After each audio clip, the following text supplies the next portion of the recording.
Yeah, so I think with Avalanche, what we really pride ourselves on is the fact that we try to go beyond just grant support, right?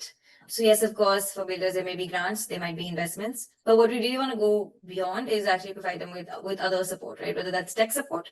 So we have a DevRel team. I believe the and his team are quite often in touch with our DevRel team, and they're quite responsive for the most part. That's something that often large chains like at the level of an Avalanche often don't have. Right, builders are kind of building in the dark and they don't really know what to do when things break.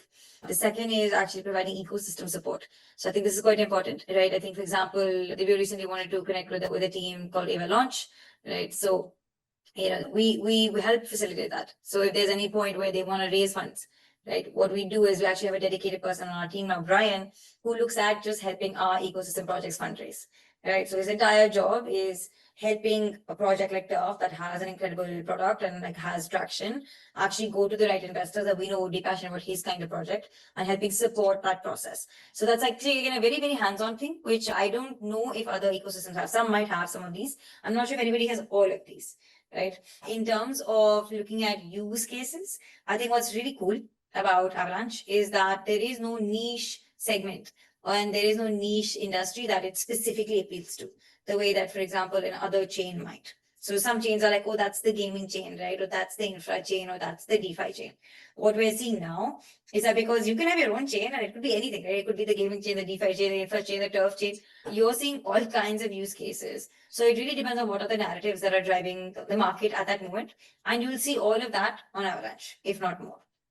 But of course, I think there are a couple of kind of key spaces where we see a lot of activity. One is RWAs. So again, when you look at RWAs, you need a very, very institutional focused, compliant platform, right? And a compliant blockchain.